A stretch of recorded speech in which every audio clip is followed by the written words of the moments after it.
ಧರ್ಮಸ್ಥಳದಲ್ಲಾಗ್ತಾ ಇದ್ದಂತಹ ಧರ್ಮ ಅಧರ್ಮದ ನಡುವಿನ ಯುದ್ಧ. ಕಡೆಗೂ ಧರ್ಮಕ್ಕೆ ಒಂದು ಹಂತದ ಜಯ ಸಿಕ್ಕಂತಾಗಿದೆ. ಪವರ್ ಟಿವಿಯ ಸತ್ಯಾನ್ವೇಷಣೆಗೆ ಬಹುದೊಡ್ಡ ಗೆಲುವು ಇದು. ಧರ್ಮ ಯುದ್ಧದಲ್ಲಿ ಪವರ್ ಹೋರಾಟಕ್ಕೆ ಅತಿ ದೊಡ್ಡ ಗೆಲುವು ಸಿಕ್ತು. ಧರ್ಮಸ್ಥಳಕ್ಕೆ ಅಂಟಿದ್ದಂತಹ ಆ ಕಳಂಕ ನೇತ್ರಾವತಿಯಲ್ಲಿ ಕೊಚ್ಚಿ ಹೋಯಿತು.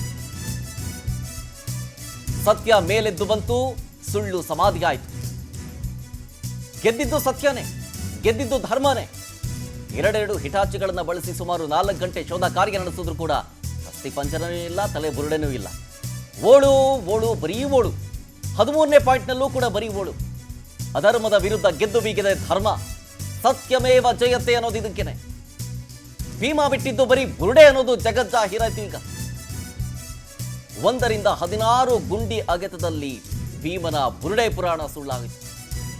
ಎಲ್ಲವೂ ಕುತಂತ್ರ, ಎಲ್ಲವೂ ಷಡ್ಯಂತ್ರ, ಅವಹೇಳನ, ಎಲ್ಲವೂ ಕೂಡ ನೇತ್ರಾವತಿಯಲ್ಲಿ ಕೊಚ್ಚೋದಂತಾಯ್ತು.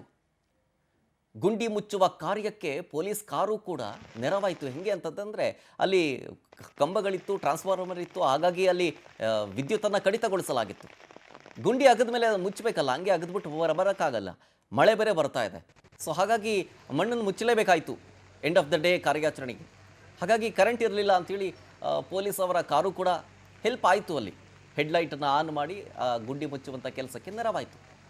ಕತ್ತಲಿಗೆ ಹಿನ್ನೆಲೆಯಲ್ಲಿ ಹಿಟಾಚಿಗೆ ಕಾರಿನ ಲೈಟ್ ಬೆಳಕಿನ ವ್ಯವಸ್ಥೆಯೂ ಕೂಡ ಆಯಿತು. ಇದೆಲ್ಲ ನಿನ್ನೆ ಆದಂತಹ ಬೆಳವಣಿಗೆ. ಸುಮಾರು 18 ಅಡಿ ಶೋಧ ಕಾರ್ಯ ನಡೆಸಲು ಈತ ಹೇಳಿದ್ದ 8 ಅಡಿ ಆಳವನ್ನು ಅಗದಿದ್ದೆ ಅಂತ. ಅದರ ಮೇಲೆ 10 ಅಡಿ ಮಣ್ಣನ್ನು ಹಾಕಲಾಗಿತ್ತು ಅಂತ ಒಂದು ವರದಿ ಇದೆ. ಹಾಗಾಗಿ 10 ಅಡಿ ಪ್ಲಸ್ 8 ಅಡಿ, ಆತ ತೋಡಿದಂತಹ 8 ಅಡಿ ಅಷ್ಟನ್ನೂ ಅಗದು ನೋಡಿದ್ರು ಏನೂ ಸಿಕ್ಕಲಿಲ್ಲ.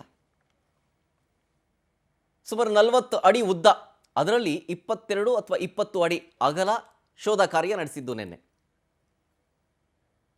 ಇವತ್ತು ಇನ್ನುಳಿದ ಭಾಗ ನಡೆಸಲಾಗುತ್ತೆ ಉತ್ಖನನ ಕಾರ್ಯ ಅಂತ ಹೇಳಲಾಗ್ತಾ ಇದೆ. ಬಟ್ ನಿನ್ನೆ ರಾತ್ರಿ ಆಪರೇಷನ್ ಫೈನಲ್ ಹಂತದ ಸಂದರ್ಭದಲ್ಲಿ ಮಣ್ಣು ಮುಚ್ಚುವಂಥ ಕೆಲಸ ಆಗ್ತಾ ಇದ್ದಿದ್ದು ಹಿಂಗೇನೆ. 2 ಹಿಟಾಚಿ ಬಳಸ್ಕೊಂಡು 4 ಗಂಟೆ ಶೋಧ ಕಾರ್ಯ ನಡೆಸ್ತಾರೆ. ಯಾವ ಅಸ್ಥಿ ಪಂಜರವೂ ಸಿಕ್ಕಲಿಲ್ಲ. ಈತ ಬಿಟ್ಟಿದ್ದು ಎಲ್ಲವೂ ಕೂಡ ಬುರುಡೆನಾ ಅನ್ನುವಂಥ ಪ್ರಶ್ನೆಯನ್ನು ಸೋಷಿಯಲ್ ಮೀಡಿಯಾದಲ್ಲೆಲ್ಲ ಕೇಳ್ತಾ ಇದ್ದಾರೆ. ಹೌದು ಅಂತ ಪವರ್ ಟಿವಿ ಹೇಳ್ತಾ ಇದೆ. ಬಿಟ್ಟಿದ್ದೆಲ್ಲವೂ ಕೂಡ ಬುರುಡೆನೆ, ಏನೂ ಸಿಕ್ಕಲಿಲ್ಲ. 13ನೇ ಪಾಯಿಂಟಲ್ಲಿ ಏನೇನಿದೆ, ಏನೇನು ಅದರ ಹಿಸ್ಟ್ರಿ ಏನು ಎಲ್ಲವೂ ಕೂಡ ಹೇಳಿತ್ತು ಮುಂಚೆನೇ. ಸಿಗಲ್ಲ ಸರ್ ಅಲ್ಲಿ ಅಂತ ಹೇಳಿತ್ತು, ಸಿಗಲಿಲ್ಲ.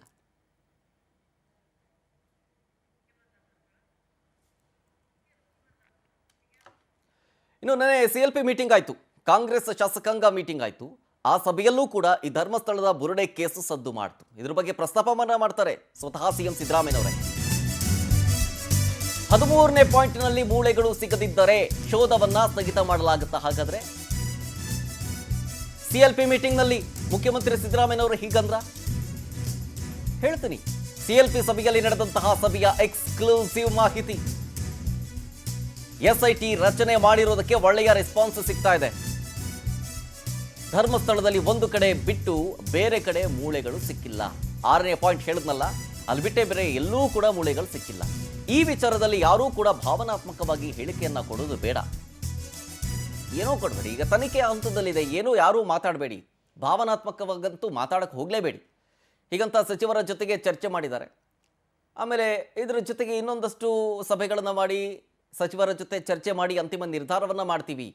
CLP ಮೀಟಿಂಗ್ನಲ್ಲಿ ಮುಖ್ಯಮಂತ್ರಿ ಸಿದ್ದರಾಮಯ್ಯನವರು ಇದರ ಬಗ್ಗೆ ಮಾಹಿತಿಯನ್ನು ಹಂಚಿಕೊಂಡಿದ್ದಾರೆ ಅಂತ. CLP ಮೀಟಿಂಗ್ನಲ್ಲೂ ಚರ್ಚೆ ಆಗಿದೆ. SIT ಟೀಮ್ನ ರಚನೆ ಮಾಡಿದ್ದಕ್ಕಾಗಿ ಒಳ್ಳೆ ರೆಸ್ಪಾನ್ಸ್ ಸಿಗ್ತಾ ಇದೆ ಜನರಿಂದನೂ ಕೂಡ. ಜೊತೆಗೆ ನಿಷ್ಪಕ್ಷಪಾತ ತನಿಖೆ ಆಗ್ತಾ ಇದೆ ಅನ್ನೋದು ಕೂಡ. SIT ಮೇಲೆ ನಂಬಿಕೆ ಇದೆ, ಪೊಲೀಸರ ಮೇಲೆ ನಮಗೂ ನಂಬಿಕೆ ಇದೆ. ನಾವು ಕೂಡ ಫ್ರೀ ಹ್ಯಾಂಡ್ ಕೊಟ್ಟಿದ್ದೀವಿ. ಆತ ಏನು 164 ಸ್ಟೇಟ್ಮೆಂಟ್ ಕೊಟ್ಟಿದ್ದ, ಇವನ್ ಕೋರ್ಟ್ನಿಂದಲೂ ಕೂಡ ಆರ್ಡರ್ ಇದೆ. ಆತ ಕೊಟ್ಟಂತಹ ಹೇಳ್ದಂಥ ಜಾಗದಲ್ಲಿ ಉತ್ಖನನ ಮಾಡಿ ಅಗದು ನೋಡಿ ಅಂತ. ಹಾಗಾಗಿ SIT ತಮ್ಮ ಕೆಲಸವನ್ನು ಪರಿಪೂರ್ಣವಾಗಿ ಮಾಡ್ತಾ ಇದೆ. ಆದರೆ ಹೇಳಿದ್ದನ್ನೆಲ್ಲ ಮಾಡ್ತಾರೆ ಅಂತ ಇದ್ದು ಬಂದ ಜಾಗದೆಲ್ಲ ಗುಂಡಿ ತೋಡಿ ಮಣ್ಣು ಅಗದು ಇಡೀ ಊರನ್ನೇ ಒಂದು ರೀತಿಯಾಗಿ ಭಯದ ವಾತಾವರಣದಲ್ಲಿ ನಿರ್ಮಾಣ ಮಾಡಿಬಿಟ್ಟಿತ್ತು. ಅದರಲ್ಲೂ ಬೇರೆ ಬೇರೆ ಊರುಗಳಿಂದ, ಬೇರೆ ಬೇರೆ ರಾಜ್ಯದಿಂದ ಬರುವಂಥ ಭಕ್ತರಿಗಂತೂ ಇಲ್ಲಿ ಏನೋ ನಿಗೂಢವಾದಂಥ ಸತ್ಯ ಅಡಗಿಬಿಟ್ಟಿದ್ದೀನೋ ಅನ್ನೋ ರೀತಿಯಾಗಿ ಭಾಸವಾಗ್ಬಿಟ್ಟಿತ್ತು. ಕಳಂಕ ತರೋದಕ್ಕೆ ಪ್ರಯತ್ನ ಪಟ್ಟವಂಥವರು ಒಬ್ಬಿಬ್ಬರಲ್ಲ. ಇವತ್ತು ಸ್ಪಾಟ್ ನಂಬರ್ 13ನಲ್ಲಿ ಉತ್ಖನನ ಮುಂದುವರಿಯುತ್ತೆ. ನಿನ್ನೆ ಅರ್ಧ ಭಾಗ ಆಯಿತು, ಇನ್ನರ್ಧ ಭಾಗ ಉತ್ಖನನ ಮಾಡ್ತಾರೆ ಇವತ್ತು ಅನ್ನೋ ಮಾಹಿತಿ ಇದೆ. ನಿನ್ನೆ ಅಗೆದ ಸ್ಥಳದ ಪಕ್ಕದಲ್ಲಿ ಮತ್ತಷ್ಟು ಅಗೆಯುವ ಕೆಲಸಗಳು ಇವತ್ತಾಗುತ್ತೆ. ಈಗ ಅಗೆದಿರುವ ಸ್ಥಳದ ಪಕ್ಕದಲ್ಲೇ ಅಗೆಯುವುದಕ್ಕೆ ಮನವಿಯನ್ನ ಮಾಡ್ಕೊಳ್ತಾ ಇದ್ದಾನೆ ಯಾರು? ಅನಾಮಿಕ. SIT ಅಧಿಕಾರಿಗಳಿಗೆ ಮನವಿ ಮಾಡ್ಕೊಂಡಿದ್ದಾನೆ ಈತ. ಇಲ್ಲ ಸಾರ್, ಈ ಕಡೆನೂ ಅಗಿರಿ ಸಾರ್, ಸಿಗುತ್ತೆ ಸಾರ್, ಖಂಡಿತವಾಗ್ಲೂ ಇಲ್ಲಿ ಇದ್ದೇ ಇದೆ ಅಂತ, ಈ ಜಾಗದಲ್ಲಿ ಕಳೆ ಬರ ಇದ್ದೇ ಇದೆ, ಉತ್ಖನನ ಕಂಟಿನ್ಯೂ ಮಾಡಿ ಪ್ಲೀಸ್ ಅಂತ ಪಟ್ಟು ಹಿಡಿದಿದ್ದಾನಂತೆ. ಬಿಗಿ ಪೊಲೀಸ್ ಭದ್ರತೆಯಲ್ಲಿ ಉತ್ಖನನ ಕಾರ್ಯ ನಡೆಯುತ್ತೆ ಇವತ್ತು ಕೂಡ. ನನಗೂ ಬಿಗಿ ಭದ್ರತೆಯಲ್ಲಿ ಉತ್ಖನನ ಆಯಿತು, ಅರ್ಧ ಭಾಗ ಆಯಿತು ಅಂತ ಅವನ ಪ್ರಕಾರ. ಈ ಅನಾಮಿಕನ ಪ್ರಕಾರ ಅರ್ಧ ಭಾಗ ಉತ್ಖನನ ಆಗಿದೆ, ಇನ್ನರ್ಧ ಭಾಗ ಹಾಕಬೇಕು, ನಾನು ತೋರಿಸಿರೋದು ಇಷ್ಟಗಲ ಜಾಗ, ಅಷ್ಟಗಲನೂ ನೀವು ಅಗಿಬೇಕು ಅಂತ ಕೋರ್ಟ್ ಆರ್ಡರ್ ಇದೆ. ಹಾಗಾಗಿ SIT ಅದನ್ನು ಮಾಡಲೇಬೇಕು, ಇಲ್ಲ ಅನ್ನಂಗಿಲ್ಲ. ಡೀಟೇಲ್ಸ್ ಕೊಡ್ತಾರೆ ಇದ್ರ ಬಗ್ಗೆ ಇನ್ನಷ್ಟು ನಮ್ಮ ಪ್ರತಿನಿಧಿ ಶಶಿಧರ್ ಧರ್ಮಸ್ಥಳದಿಂದ ನೇರ ಸಂಪರ್ಕದಲ್ಲಿ ಜಾಯ್ನ್ ಆಗ್ತಿದ್ರೆ. ಶಶಿಧರ್, ಧರ್ಮ ಅಧರ್ಮದ ನಡುವಿನ ಯುದ್ಧದಲ್ಲಿ ಕಡೆಗೆ ಗೆಲುವಾಗೋದು ಧರ್ಮಕ್ಕನೇ ಅನ್ನೋದು ಇದಕ್ಕೇನೆ. ಸ್ವಲ್ಪ ಅದರ ಗೆಲುವಿನ ಹಾದಿ ಮಾತ್ರ ಕಲ್ಲು ಮುಳ್ಳಿನ ಹಾದಿ, ಅದು ಒಪ್ಕೊಳ್ಳೇಬೇಕು. ಈಗ ಸತ್ಯದ ಒಂದು ಹಂತದ ಗೆಲುವು ಅಂತ ಹೇಳ್ಬೋದು. 13ನೇ ಪಾಯಿಂಟ್ನಲ್ಲಿ ಎಲ್ಲರ ಚಿತ್ತ ನೆಟ್ಟಿತ್ತು, ಆದರೆ ಏನೂ ಸಿಕ್ಕಿಲ್ಲ. ಸೊ ನಿನ್ನೆ ಏನೇನಾಯಿತು ಈ ವಿಚಾರಕ್ಕೆ ಸಂಬಂಧಪಟ್ಟಂತೆ 13ನೇ ಪಾಯಿಂಟ್ನಲ್ಲಿ, ಜೊತೆಗೆ ಇವತ್ತು ಕೂಡ ಉತ್ಖನನ ಕಾರ್ಯ ಅಲ್ಲೇ ಅದೇ ಪಕ್ಕದ ಜಾಗದಲ್ಲಿ ಅಗಿಬೇಕು ಅಂತ ಪಟ್ಟು ಹಿಡಿದು ಬೇರೆ ಕೂತಿದ್ದಾನೆ ಅನಾಮಿಕ. ಸೊ ಹಾಗಾಗಿ ಇವತ್ತು ಏನೇನಾಗುತ್ತೆ ಅಂತ ಶರತ್, ಖಂಡಿತ ಅನಾಮಿಕ ಹೇಳಿದಂತೆ ಏನು 16 ಕಡೆ ಶೋಧ ಕಾರ್ಯಾಚರಣೆಯನ್ನ ಮಾಡಿದ್ರು ಕೂಡ ಒಂದೇ ಒಂದು ಕುರುಹು ಕೂಡ ಸಿಕ್ಕಿಲ್ಲ. ಇಲ್ಲಿ ಯಾವುದು ಕೂಡ ಸಿಗೋದಿಲ್ಲ ಅಂತ ಹೇಳ್ಬಿಟ್ಟು ಪವರ್ ಟಿವಿ ನಿರಂತರವಾಗಿ ಕೂಡ ಸುದ್ದಿಯನ್ನು ಕೂಡ ಪ್ರಸಾರ ಮಾಡ್ತಿತ್ತು. ಇದು ಒಂದು ದೊಡ್ಡ ಬುರುಡೆಯ ಕತೆ ಅಂತ ಕೂಡ ಸ್ಪಷ್ಟವಾಗಿ ನೇರವಾಗಿ ಪವರ್ ಟಿವಿ ಹೇಳ್ತಾನೆ ಇತ್ತು. ಆದ್ರೆ ಸರ್ಕಾರವು ಕೂಡ ನಂಬಲಿಲ್ಲ, SIT ಕೂಡ ನಂಬಲಿಲ್ಲ. ಇದರ ಉದ್ದೇಶ ಏನಂತಂದ್ರೆ ಧರ್ಮಸ್ಥಳಕ್ಕೆ ಏನು ಸಾಕಷ್ಟು ಜನ, ಲಕ್ಷಾಂತರ ಜನ ಅಭಿಮಾನಿಗಳಿದ್ರೆ, ದೇಶದ ಮೂಲೆ ಮೂಲೆಯಿಂದ ಕೂಡ ಪ್ರತಿನಿತ್ಯ ಲಕ್ಷಾಂತರ ಜನ ಬರ್ತಾರೆ.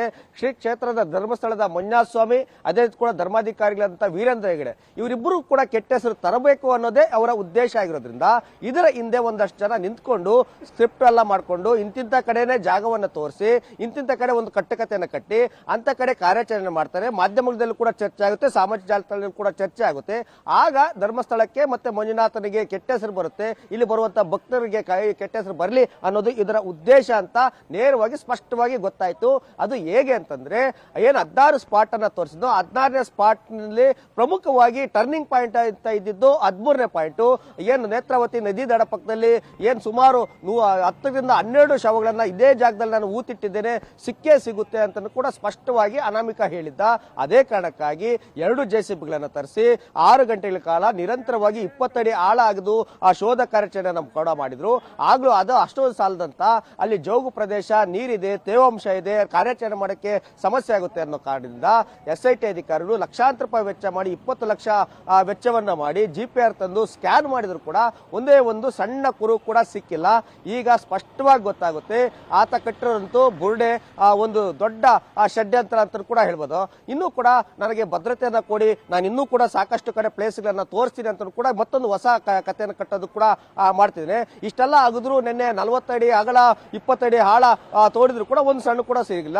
ಈಗ ಉತ್ತರ ಭಾಗದಲ್ಲೆಲ್ಲ ದಕ್ಷಿಣ ಭಾಗದಲ್ಲಿ ಗಿರಿ ಅಲ್ಲಿ ಸಿಗುತ್ತೆ ಅಂತ ಹೇಳ್ಬಿಟ್ಟು ಮತ್ತೆ ಹೊಸ ಒಂದು ಮನವಿಯನ್ನು ಕೂಡ ಮಾಡಿದರೆ, ಹೊಸ ಡ್ರಾಮಾವನ್ನು ಕೂಡ ಅನಾಮಿಕ ಸ್ಟಾರ್ಟ್ ಮಾಡಿದ್ದಾರೆ. ಹೀಗಾಗಿ ಅವನು ಹೇಳಿದಂತೆ SIT ಅವರು ಕೂಡ ಕುಣಿತ ಅಲ್ಲಿರುವಂತಹ ಕಾರ್ಮಿಕರನ್ನು ಕೂಡ ಬಳಸ್ಕೊಂಡು, JCBಗಳನ್ನ ಬಳಸ್ಕೊಂಡು, ಅಲ್ಲಿ ಸೋಕೋ ಟೀಮು, ಟೆಕ್ನಿಕಲ್ ಎಕ್ಸ್ಪರ್ಟ್ಗಳು, ಇಷ್ಟು ಜನರು ಕೂಡ ಏನು ಕರ್ತವ್ಯವನ್ನು ಕೂಡ ವೇಸ್ಟ್ ಮಾಡಿಕೊಂಡು, ಅದರ ರೀತಿಯಲ್ಲೂ ಕೂಡ AC ಅವರು ಕೂಡ ಪಾಪ ಕಾರ್ಯಾಚರಣೆ ಮಾಡಬೇಕಾದ್ರೆ ನಿರಂತರವಾಗಿ ಅಲ್ಲೇ ಇರಬೇಕು. ಪ್ರತಿನಿತ್ಯ ಕೂಡ 100 ಫೈಲ್ ಬರುತ್ತೆ, ಸಾಕಷ್ಟು ಜನ ರೈತರ ಸಮಸ್ಯೆಗಳಿರುತ್ತೆ, ಕೋರ್ಟ್ ಕೇಸ್ಗಳಿರುತ್ತೆ. ಅವೆಲ್ಲವನ್ನು ಬಿಟ್ಟು ಒಬ್ಬ ಅನಾಮಿಕ ಹೇಳಿದ ಮಾತುಗಳನ್ನ ಕೇಳಿಕೊಂಡು ಇಡೀ ಸರ್ಕಾರ ಮತ್ತೆ SIT ಸಮಯ ವ್ಯರ್ಥವನ್ನು ಕೂಡ ಮಾಡಿಕೊಂಡು, ಅದೇ ರೀತಿಯಲ್ಲೂ ಕೂಡ ಆ ಧರ್ಮಸ್ಥಳದ ವಿಚಾರಕ್ಕೆ ಸಂಬಂಧಪಟ್ಟಂತೆ ಧಾರ್ಮಿಕ ಮನೋಭಾವನೆಗೆ ಧಕ್ಕೆ ತರುವಂತ ಕೆಲಸವನ್ನ ನಿರಂತರವಾಗಿ ಮಾಡ್ತದೆ. ಹೀಗಾಗಿ ಏನು ಈತ ಹೇಳಿರುವಂತಹ ಉದ್ದೇಶ, ತೋರಿಸಿರುವಂತಹ ಸ್ಪಾಟ್ಗಳು ಆತನೇ ಸ್ಪಷ್ಟವಾಗಿ ನಿಖರವಾಗಿ ತೋರಿಸುವಂತಹ ಸ್ಪಾಟ್ ಅಲ್ಲೇ ಕಾರ್ಯಾಚರಣೆಯನ್ನು ಕೂಡ ಮಾಡಿದರೆ, ಒಂದೊಂದು ಇಡೀ ಮಣ್ಣನ್ನು ಕೂಡ ಶೋಧ ಕಾರ್ಯಾಚರಣೆಯನ್ನ ಮಾಡಿ GPR ಮುಖಾಂತರ ಸ್ಕ್ಯಾನ್ ಮಾಡಿದ್ರು ಕೂಡ ಯಾವುದೇ ಅವಶೇಷ ಸಿಕ್ಕಿಲ್ಲ ಅಂತ ಗೊತ್ತಾಗುತ್ತೆ ಸ್ಪಷ್ಟವಾಗಿ ಇದೆಲ್ಲವೂ ಕೂಡ ಷಡ್ಯಂತ್ರ ಅಂತ. ಹೀಗಾಗಿ ಆತನ ಮಾತನ್ನ ಇನ್ನೂ ಕೇಳಬೇಕಾ, ಇನ್ನೂ ಶೋಧ ಕಾರ್ಯಾಚರಣೆಯನ್ನ ಮಾಡಬೇಕಾ ಅನ್ನೋದನ್ನ SIT ಮತ್ತೆ ಸರ್ಕಾರ ನಿರ್ಧಾರ ಮಾಡಬೇಕಾಗಿದೆ. ಶರತ್, ಓಕೆ, ಥ್ಯಾಂಕ್ ಯು ಶಶಿಧರ್ ಡೀಟೇಲ್ಸ್ಗಾಗಿ.